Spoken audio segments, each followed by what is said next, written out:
खबर उत्तर प्रदेश के साथ मैं सोनी चौहान। खबरों का रुख करें उससे पहले एक नजर सुर्खियों पर। गोरखपुर दौरे पर आज सीएम योगी आदित्यनाथ सांसद खेल लोक कला का महाकुंभ में हुए शामिल। तो त्योहारों को लेकर सीएम योगी आदित्यनाथ की समीक्षा, बोले शिकायतकर्ता की संतुष्टि और उसका फीडबैक ही अधिकारियों के प्रदर्शन का मानक होगा। समाजवादी कैलेंडर पुस्तक का आज होगा विमोचन। सपा अध्यक्ष अखिलेश यादव करेंगे विमोचन। स्वामी विवेकानंद के जन्म दिवस पर कार्यक्रम। 22 जनवरी को प्रदेश में नहीं होगी शराब की बिक्री। आबकारी आयुक्त ने जिलों के डीएम को लिखा पत्र। राम मंदिर की प्राण प्रतिष्ठा के मद्देनजर निर्णय। 22 जनवरी की शादियों में दिखेगी राम मंदिर की झलक। बैंड पर बजेगी राम धुन, भजन पर झूमेंगे बारात। यूपी के 16 शहरों में कोल्ड डे की चेतावनी। 53 जिलों में घने कोहरे का अलर्ट। वंदे भारत तेजस समेत 102 ट्रेनें 10 घंटे ले।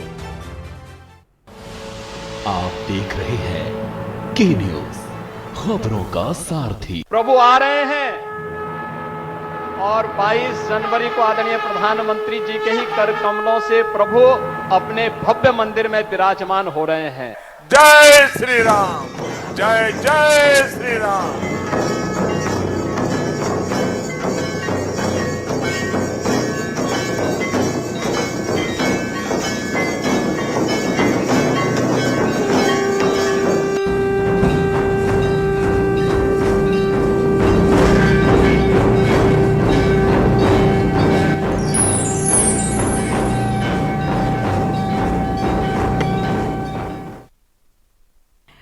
रामोत्सव का जिक्र यानी कि प्राण प्रतिष्ठा की जो तैयारियां हैं वो चरम पर हैं और समारोह से पहले राम मंदिर के लिए एक विशेष जो उपहार हैं वो भेजे जा रहे हैं। देश के सभी हिस्सों यहां तक कि विदेशों से भी उपहार प्राप्त हो रहे हैं, जिसके बाद अब प्रभु श्री राम को सोने का कलश और सोने का धनुष बाण अर्पित किया गया है। देखिए इस रिपोर्ट के जरिए।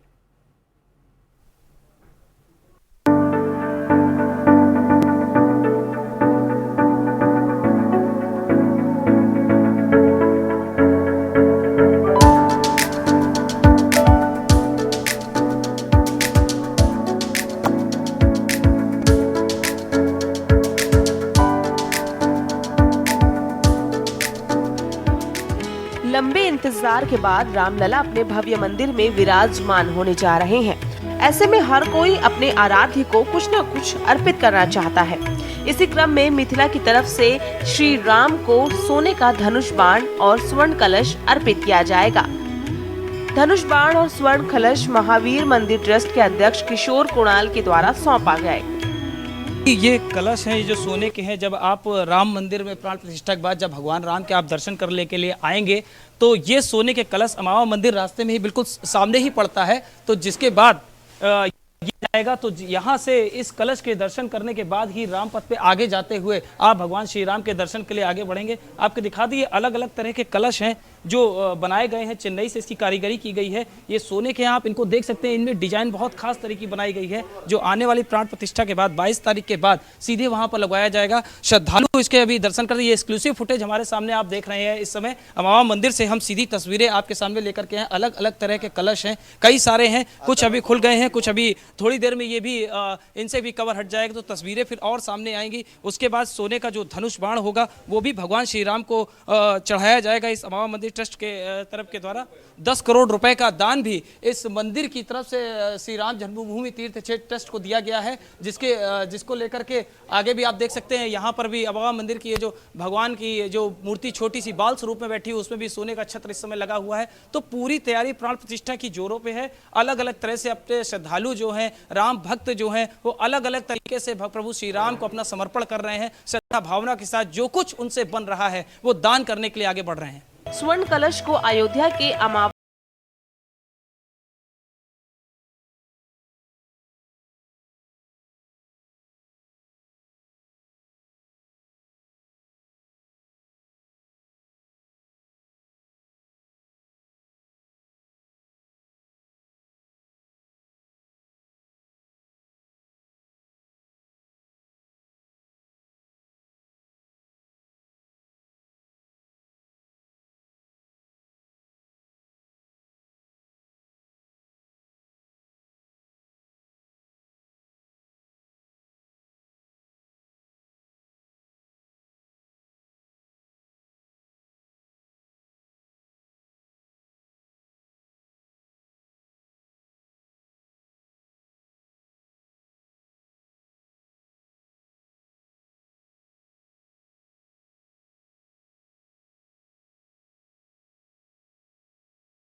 और बाण लाया गया है जो मंदिर की तरफ से दान किया जाएगा। फिर भगवान राम के हाथों में सोने का धनुष बाण होगा। ये तस्वीरें आप देख सकते हैं, ये सोने का बाण है और ये सोने का ही धनुष है जिस पे प्रतीक्षा भी सोने की ही लगाई गई है। पूरी तरीके से ये जो प्रभु राम हैं वो अपने हाथों में इसको लेंगे। ये अमावा मंदिर की तरफ से इन्हें प्रभु श्री राम के लिए दान के लिए लाया गया है। हम जानेंगे कि क्या इसकी खासियत है, ये इसकी कारीगरी कैसी है और कैसे इसकी निर्माण की सोच जो है वो आपके मन में आई। लगभग 200 सालों से सोने की कारीगरी चेन्नई में हो रही है। जो इस तरह के जैसे जो मूर्ति बनाते हैं उन्होंने ही इसका निर्माण किया है। हम लोगों ने सोचा कि राम जी दिव्य हैं, रम्य हैं, तो उनकी दिव्यता में कोई कमी ना रहे, तो ये सोने का धनुष बाण हम लोगों ने चेन्नई से निर्माण करवाया है। और जो महावीर मंदिर की तरफ से 10 करोड़ रुपए जो दान में दिए गए हैं उसकी अंतिम किस्त 2 करोड़ की मेरे पिताजी राम जन्मभूमि तीर्थ क्षेत्र को देंगे। उसी दिन यह सोने का धनुष बाण भी राम जन्मभूमि तीर्थ क्षेत्र को दान में दिया जाएगा। बता दें, अमावा मंदिर में बाल स्वरूप प्रभु श्री राम की मूर्ति की स्थापना भी राम मंदिर पर सुप्रीम कोर्ट का फैसले के पहले की गई थी। मंदिर की आस्था कुछ ऐसी ही स्थापना के दिन ही सुप्रीम कोर्ट का फैसला राम मंदिर के पक्ष में आ गया, जिसके बाद से ही राम मंदिर के भव्य दान की आस्था और प्रण परवान चढ़ने लगा। अमावा मंदिर के ट्रस्टी किशोर कुणाल ने बताया कि सोने का धनुष बाण रामलला की प्राण प्रतिष्ठा से पहले राम मंदिर ट्रस्ट को सौंपा जाएगा, जिसे चेन्नई की कंपनी द्वारा बनाया गया है। किशोर कुणाल के मुताबिक रामलला अपने घर में वापस आ रहे हैं, इसलिए इस मौके पर हर कोई अपनी तरफ से कुछ न कुछ श्रद्धा सुमन अर्पित कर रहा है। इसी कड़ी में सोने से बनाया गया स्वर्ण कलश जो राम मंदिर तीर्थ क्षेत्र ट्रस्ट को दान किया जाएगा वो भी तैयार हो चुका है, जिसे अमावा मंदिर विधि विधान से प्रतिष्ठित किया जाएगा। बता दें, महावीर मंदिर के लिए जिस कंपनी ने प्रभु राम के लिए सोने का धनुष बाण बनाया है, उसी कंपनी ने अयोध्या के श्री राम मंदिर में लगने वाले स्वर्ण कलश को बनाया है, जिसमें बेहतरीन कारीगरी की छाप साफ दिखाई पड़ती है। बता दें कि 15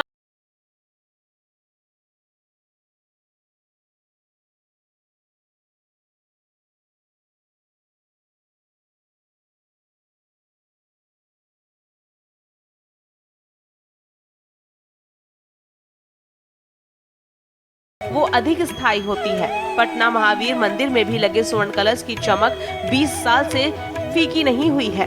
वैसा ही सोने का कलश और धनुष बाण प्रभु को अर्पित किया जाएगा, जिसकी चमक फीकी नहीं पड़ी।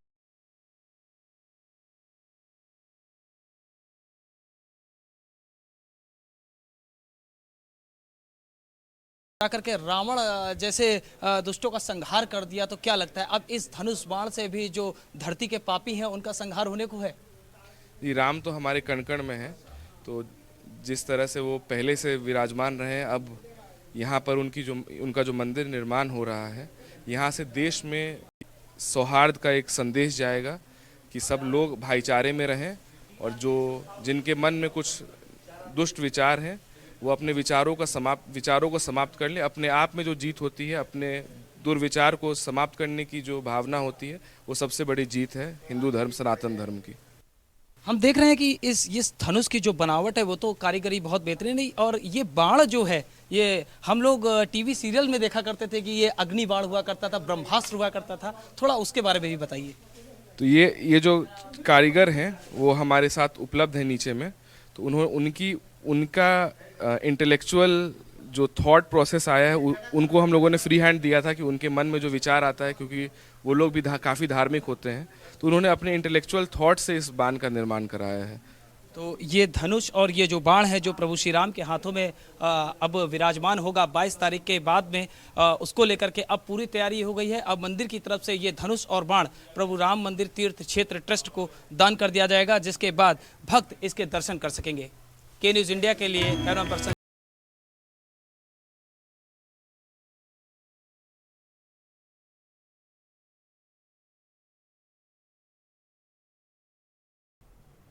वक्त एक छोटे से ब्रेक का, लौटेंगे जल्द। आप देख रहे हैं के न्यूज़, खबरों का सारथी। प्रधानमंत्री जी के ही कर कमलों से प्रभु अपने भव्य मंदिर में विराजमान हो रहे हैं। जय श्री राम, जय जय श्री राम।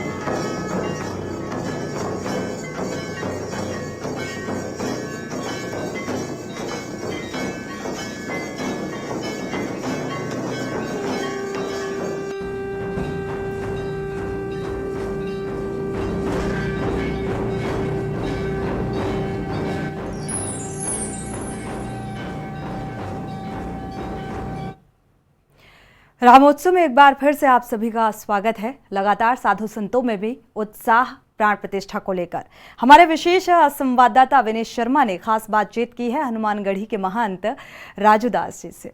सुनिए जरा। प्राण प्रतिष्ठा के अब बस कुछ ही दिन बाकी रह गए हैं, तैयारियां लगभग पूरी हो चुकी। उन्हीं तैयारियों को लेकर के हम बातचीत करेंगे। हनुमानगढ़ी के महंत राजू दास जी हमारे साथ इस समय जुड़े हुए हैं। तैयारियों को लेकर के कुछ सवाल हैं मेरे मन में भी हैं जो पूरी देश दुनिया जानना चाहती है कि अयोध्या में कैसी तैयारी हो रही है। सीधे उन्हीं का रुख कर लेते हैं और पूछ लेते हैं कि अयोध्या में अब रामलला की प्राण प्रतिष्ठा के बस कुछ ही दिन बाकी रह गए हैं, तैयारियां अपने चरम पे हैं, क्या खास और तैयारी की गई है? हाँ, पहले तो मंगल कामना करते देश और दुनिया में रहने वाले सभी राम भक्त सभी सनातनियों के लिए गर्व की बात है। भूतो न भविष्यति, हमारे पूर्वजों ने जो त्याग किया, तपस्या किया, संघर्ष किया, प्राणों की आहुति दी, जिसका परिणाम स्वरूप है कि आज नव भव्य दिव्य मंदिर का निर्माण लगता है। आज के राजनीतिक परिप्रेक्ष्य में जिस प्रकार से राजनेता आगे पीछे ऊपर नीचे, मंदिर न्योता नहीं मिला, आएंगे नहीं, जाएंगे नहीं, अरे गजब बात करते हो। भगवान राम किसी पार्टी के हैं क्या, किसी दल के हैं क्या, किसी संप्रदाय के हैं क्या? जिस प्रकार से राजनीतिक रोटी लोग सेक रहे हैं, दुर्भाग्य की बात है। रही तैयारी की बात, तो तैयारी आज से अयोध्या तैयार नहीं है। अयोध्या के तैयार होने में लाखों राम भक्तों ने खून पसीना एक किया, प्राणों की आहुति दिया, जिसका परिणाम स्वरूप है कि आज अयोध्या सज रही है, संवर रही है। अयोध्या उस विकास की ओर बढ़ रही है। टाट से ठाट तक मंदिर की को भगवान की जो मंदिर नव दिव्य भव्य बन रहा है। मुझको लगता है कि राजनीतिक गलियारों से निकलकर राजनीति जिस प्रकार से सिकंजा में भगवान राम को कस के लोगों ने रखा था, लेकिन लगता है कि अब वो सांस्कृतिक आज़ादी के वो दिन 22 जनवरी जिस प्रकार से हम लोगों ने जो त्याग किया है, जो परिश्रम सनातनियों का था, वो रंग ला रहा है। त्रेता युग में 14 वर्ष का वनवास और कलयुग में 500 से ज़्यादा वर्ष का वनवास, इसे कैसे देखते हैं? इसलिए क्योंकि जैसा खाओगे अन्न वैसा होगा मन, जैसे पियोगे पानी वैसे होगी वाणी। जब हम शुरू से कुंठित मानसिकता के व्यक्ति हैं, जिसके नाते इतने दिनों तक भगवान राम को भव्यता देने में लग गई। त्रेता में 14 वर्ष लगे थे, कलयुग में 500 वर्ष लगे हैं, तो ये मामूली बात नहीं है। इतने त्याग तपस्या के बाद ये संभव हो पाया। फ्री में थोड़े राम जन्मभूमि मिला है, और राम जन्मभूमि कोई सरकारी इवेंट नहीं है, और सरकारी पैसे से निर्माण भी नहीं हो रहा है। 1-1 रुपया का चंदा आप समझो, 1-1 रुपया का समर्पण निधि, उसके बाद मंदिर का निर्माण हो रहा है। नेताओं के मुंह पे तमाचा है जो अभी भी इसको बीजेपी का इवेंट करार दे रहे हैं।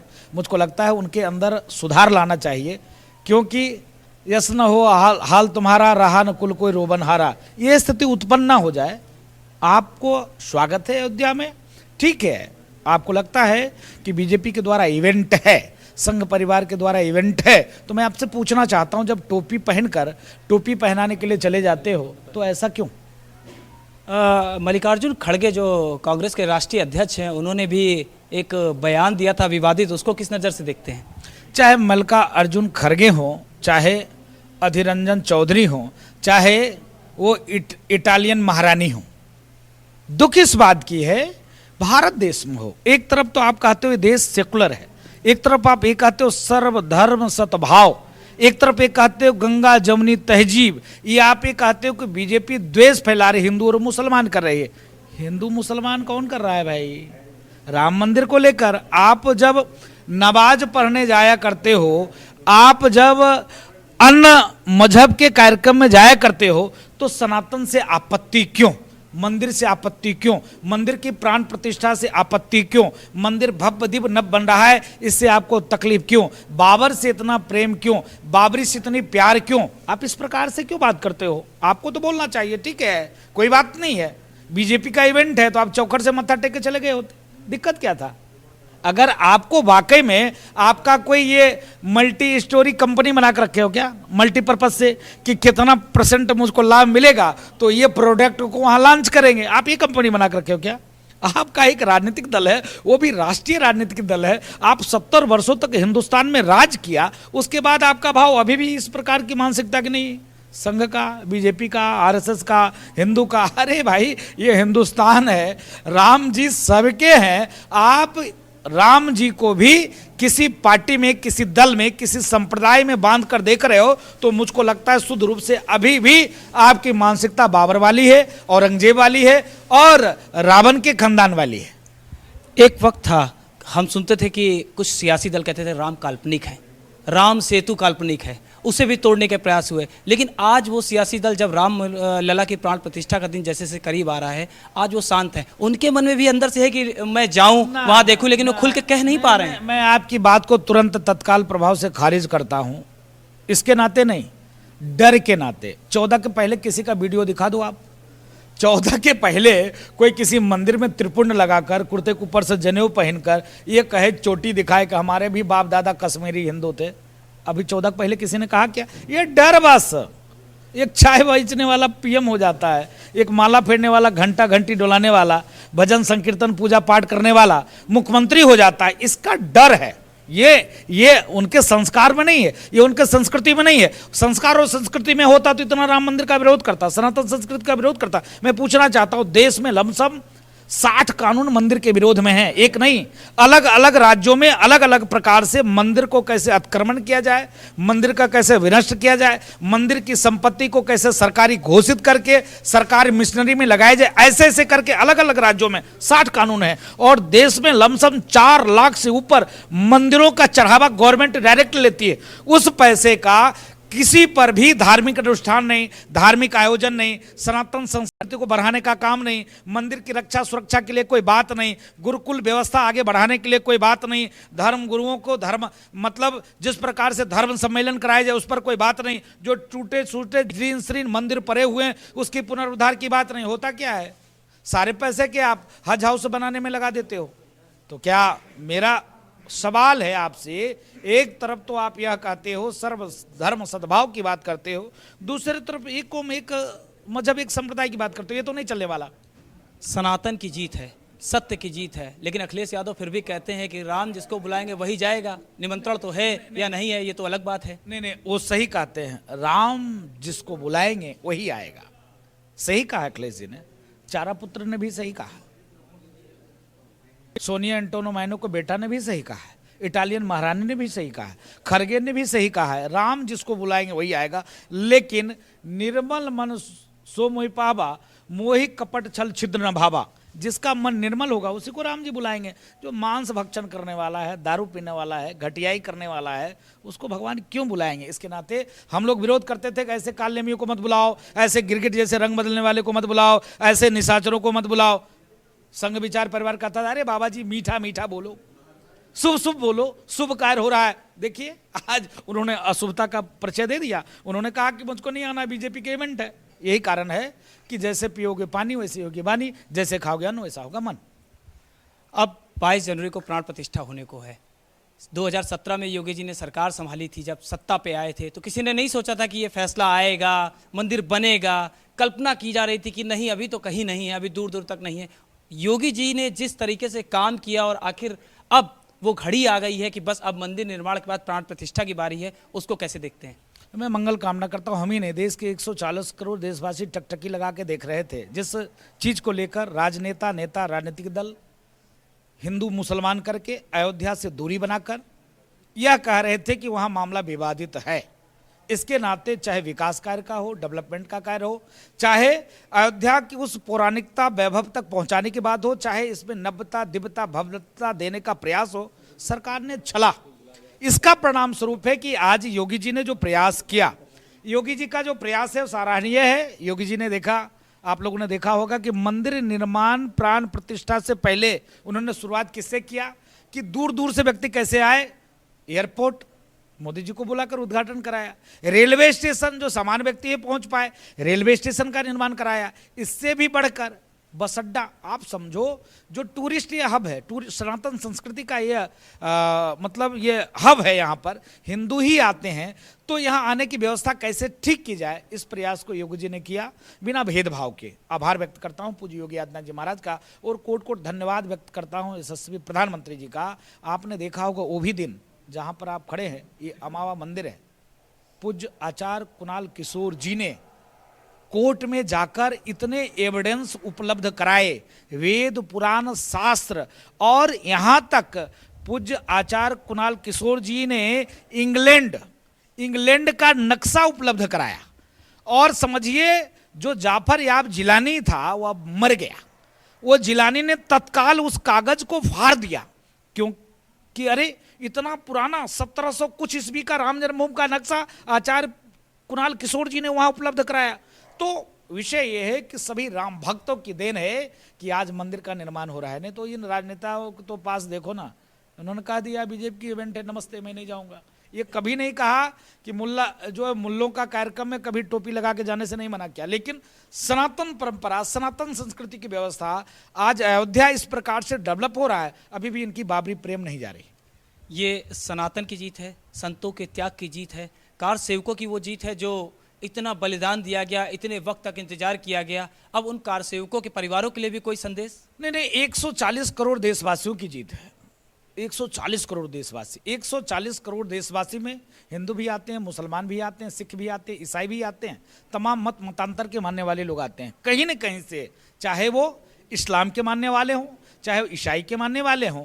4 पीढ़ी, 5 पीढ़ी, 6 पीढ़ी, 10 पीढ़ी पहले एन केन प्रकारेण उनके पूर्वज हिंदू ही रहे हैं। इसके नाते यह जीत 140 करोड़ देशवासी का है। बाबरी मस्जिद के पक्षकार जो रहे, जिन्होंने मुकदमा लड़ा, वादी रहे, उनको भी निमंत्रण दिया गया है प्राण प्रतिष्ठा में आने के लिए, और वो आने को तैयार भी हैं, उन्होंने खुशी जताई है। लेकिन बाकियों के चेहरे पर मायूसी क्यों है? नहीं, मैं निवेदन करना चाहता हूं ओवैसी जैसे लोग से, शुद्ध रूप से बौद्धिक आतंकवादी ओवैसी है, तौकीर रजा जैसे लोग से, सफी वर्क रहमान जैसे लोग से, जो ये कहते हो कि मोदी जब अयोध्या जाएंगे तो मैं बाबरी मस्जिद में जाऊंगा और बोलूंगा पुनः बाबरी मस्जिद स्थापित हो। मैं मस्जिद में जाकर अल्लाह से प्रार्थना करूंगा कि पुनः बाबरी मस्जिद स्थापित हो। बाबर कोई हमारा आइकन नहीं था हिंदुस्तान का, वो विदेशी एक लुटेरा था, आक्रांता था, चोर था, नीच था, बलात्कारी था और मानवता को भी सर्वनाश करने वाला घटना करता था। क्यों? एक पुरुष होने के बाद पराये पुरुष से संबंध रखता था। ऐसा हो सकता है क्या मानव? ऐसा भी हो सकता है नीच मनुष्य? ऐसे व्यक्ति इस्लाम का गुरु नहीं हो सकता। जैसे हम साधु हैं, हनुमानगढ़ी का नागा साधु हैं, हम जो भी बात करेंगे शास्त्र संबद्ध बात करेंगे, सनातन संस्कृति की बात करेंगे। अब हम टोपी पहनकर नमाज नहीं पढ़ सकते ना। उसी प्रकार से मेरा अभिप्राय यही है, भाव यही है कि धर्मो रक्षति रक्षता, धर्म की रक्षा आप करोगे, धर्म आपका रक्षा करेगा। इस प्रकार से इस्लामिक आतंकवादियों से मेरा निवेदन है कि आप रहीम और रसखान बन के अयोध्या आओ ना। बाबर के जो पक्षकार थे अभी इकबाल हैं, आप देखो उनके बेटे जिस प्रकार से हासिम अंसारी जी अयोध्या कि पूज्य संतों के साथ, निर्मोही अखाड़ा के साथ, स्वर्गीय परमहंस जी के साथ, धर्मदास जी के साथ वो जाते थे, एक साथ जाते थे, वहां अपनी बात को रखते थे, पुनः एक साथ आते थे। आज देखिए कि उन्होंने पुष्प वर्षा किया प्रधानमंत्री जी के ऊपर।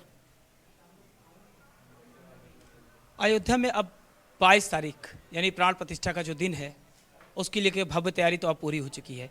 के न्यूज़ के माध्यम से पूरे देश दुनिया की जनता को, लोगों को, राम भक्तों को क्या संदेश है 22 तारीख के लिए? पूरे देश और दुनिया में रहने वाले सभी राम भक्तों के लिए मंगल कामना करते हैं। संदेश यही है, धर्मो रक्षति रक्षता, धर्म की जय हो, अधर्म का नाश हो, प्राणियों में सद्भाव हो, विश्व का कल्याण हो। इसी भाव के लेकर आप भगवान राम से अपने अपने घरों में ही रह के प्रार्थना करिए, दिए जलाइए, पुष्पांजलि करिए और प्रार्थना करिए कि भगवान उनके भविष्य को उज्जवल करे और देश और दुनिया में सनातन संस्कृति कायम। तो ये थे हमारे साथ हनुमानगढ़ी के महंत राजू दास जी, जिन्होंने राजनीति के उन लोगों के बारे में भी बात की जो कभी राम को कल्पना कहते थे, और राम मंदिर की तैयारियों को लेकर भी बताया कि कैसे क्या प्राण प्रतिष्ठा की तैयारी चल रही है। के न्यूज़ के माध्यम से देश दुनिया के श्रद्धालुओं को भी उन्होंने दिया एक मकसद कि कैसे इस 22 तारीख के इवेंट को अपने घरों पे मनाए, कैसे इसको दीपों से मनाए। तो एक वो दिवाली थी जब प्रभु राम त्रेता युग में 14 वर्ष का वनवास काट कर वापस आए थे, और एक ये दिवाली जो 22 तारीख को होने वाली है जब प्रभु राम 500 से ज़्यादा सालों की तपस्या करके राम मंदिर में प्राण प्रतिष्ठित होने जा रहे हैं। कैमरा पर्सन सुरेंद्र के साथ विनीत शर्मा, के न्यूज़ इंडिया, अयोध्या। इसी के साथ रामोत्सव में फिलहाल बस इतना है। आगे खबरों के लिए आप देखते रहिए के न्यूज़ इंडिया।